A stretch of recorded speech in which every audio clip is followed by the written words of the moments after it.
केदारनाथ उपचुनाव के लिए कांग्रेस ने स्टार प्रचारकों की लिस्ट जारी की है। 40 स्टार प्रचारकों की लिस्ट की गई है जारी। आपको बता दें कि कांग्रेस प्रदेश प्रभारी कुमारी शैलजा ने लिस्ट जारी की। लिस्ट में कुमारी शैलजा, करण महारा, यशपाल आर्य, हरीश रावत, प्रीतम सिंह समेत कई वरिष्ठ नेताओं के नाम शामिल हैं।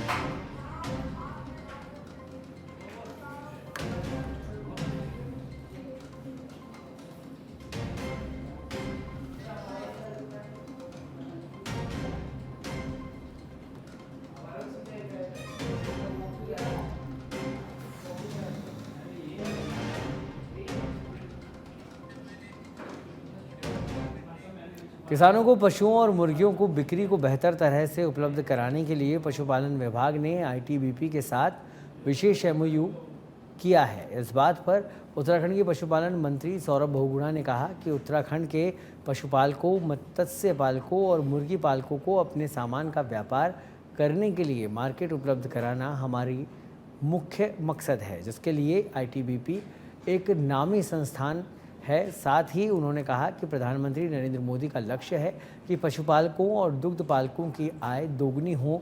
उसके लिए यह कदम कारगर साबित होगा और ये पर्वतीय क्षेत्रों में कुल 200 करोड़ रुपए का व्यापार उपलब्ध कराएगा।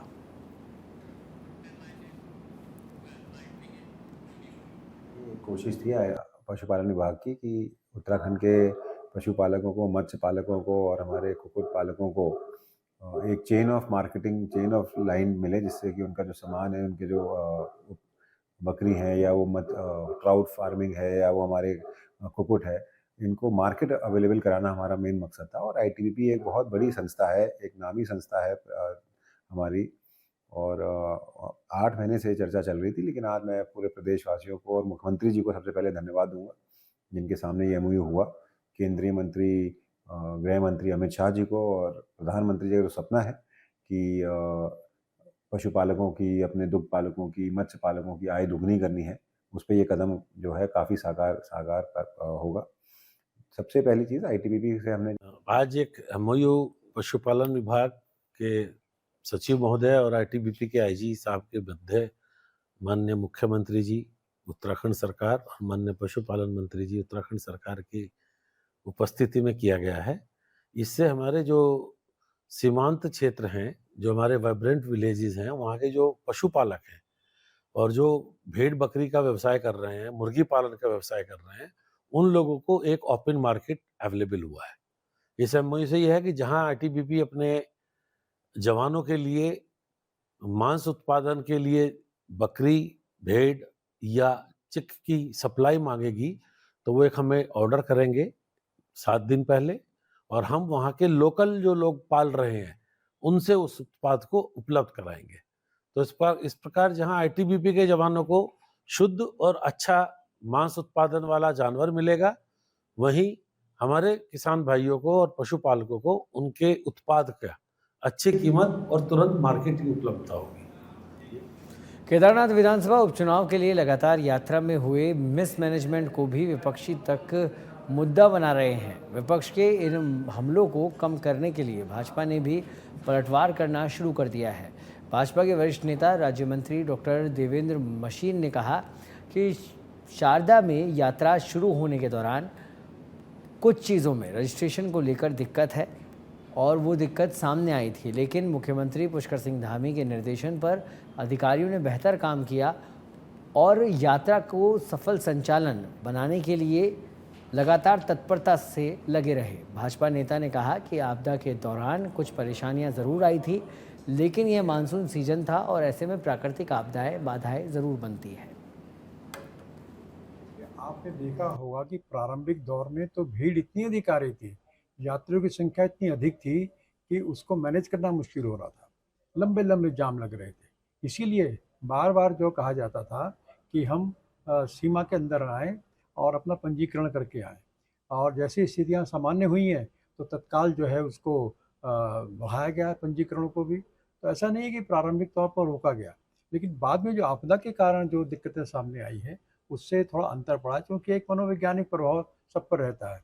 और जो लोग पर्वतीय क्षेत्र में पहली बार आते हैं उनके मनों में एक विषय रहता है कि वहाँ पर पता नहीं क्या स्थितियाँ बनेगी, आकस्मिक तौर पर दिक्कत ना आ जाए।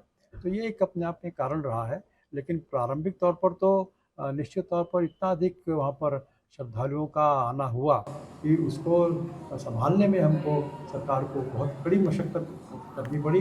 लेकिन ये भी अच्छी बात है कि सरकार की दून अस्पताल की इमरजेंसी में डॉक्टर्स की दीपावली के दिन अतिरिक्त ड्यूटी लगाई थी, जिसके अलावा बर्न वार्ड में भी 2 डॉक्टर अतिरिक्त दिए गए थे।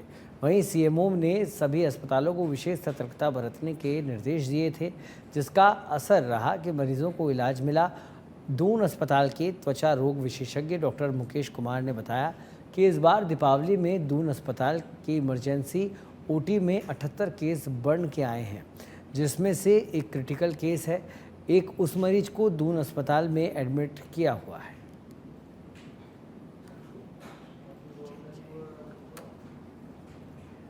केदारनाथ विधानसभा सीट पर हो रहे उपचुनाव में भारतीय जनता पार्टी ने पूर्व विधायक और भाजपा महिला मोर्चा की प्रदेश अध्यक्ष आशा नौटियाल को प्रत्याशी बनाया है। बीजेपी ने दावा किया है कि इस बार कांग्रेस को करारी हार मिलेगी और भाजपा प्रत्याशी भारी बहुमत से जीत दर्ज करेगी। वहीं भाजपा ने पार्टी में भीतरघात जैसी बातों को सिरे से खारिज किया है। हालांकि पार्टी पर इस स्तर से चुनाव प्रचार को धार देने में जुटी हुई है। प्रदेश उपाध्यक्ष डॉक्टर देवेंद्र भसीन ने कहा कि इस चुनाव में भाजपा की जीत होगी। उन्होंने यह भी कहा कि कांग्रेस बद्रीनाथ और मंगलौर विधानसभा सीट का हवाला दे रही है, जबकि यह दोनों सीट पहले से ही कांग्रेस के पास थी। तो ये है कि भीतरघात का कोई खास असर पड़ता नहीं है, क्योंकि जो व्यक्ति जो सामान्य वोटर है उसको भारतीय जनता पार्टी से मतलब होता है और वो कमल के मशीन पर उस पर बटन दबाता है। बाकी उसको हमारे सामने जो नेतृत्व है, चाहे हमारे माननीय प्रधानमंत्री जी का हो, मुख्यमंत्री जी का, वो भी रहता है, साथ ही प्रत्याशी का भी रहता है। तो ऐसे में अगर कोई ऐसी हरकत करता भी है तो कोई इसका इम्पैक्ट नहीं होता, लेकिन उसके बावजूद भी पार्टी अपनी एक व्यवस्था के तहत हर बात पर नज़र रखती है। उत्तराखंड की पहाड़ी क्षेत्र में अब लगातार डिग्री कॉलेज की संख्या बढ़ रही है। उच्च शिक्षा विभाग कोशिश कर रहा है कि प्रदेश भर में डिग्री कॉलेज की संख्या ज़्यादा से ज़्यादा बढ़ाई जाए, ताकि वहां पर रहने वाले आम लोगों को डिग्री लेने के लिए बाहर ना जाना पड़े। उच्च शिक्षा मंत्री धन सिंह रावत ने बताया कि हमारा यही प्रयास है कि आम और गरीब छात्र अपने ब्लॉक में ही डिग्री प्राप्त कर सके, ताकि उसे दिक्कतों का सामना न करना पड़े। इसके साथ ही हम कई जगह डिग्री कॉलेज में छात्रावास भी बना रहे हैं, ताकि बच्चे वहीं पर रहकर पढ़ाई भी कर सकें। देख रहे होंगे कि जब से बीजेपी की सरकार आई है तो हमने हर ब्लॉकों में अब डिग्री कॉलेज खोल दिए हैं। अब कोई भी छात्र छात्रा ये नहीं कह सकती कि साहब हम पैसे के अभाव में डिग्री नहीं ले पा रहे हैं। इतना ही नहीं कि हमने अब सभी ब्लॉकों में जो डिग्री कॉलेज है वहाँ हम छात्राओं के लिए हॉस्टल भी बना रहे हैं। और हमारा प्रयास ये हो रहा है कि भाई गरीब छात्र जो है अपने ब्लॉक में पढ़ाई कर सके, उसको दूर न जाना पड़े, उनके लिए हर प्रकार से संसाधन हों। और अब फैकल्टी भी हमने लगभग 100% दे दी है, तो अब कोई कमी नहीं रहने वाली है। अभी हम 550 टीचरों को और नियुक्ति देने वाले हैं।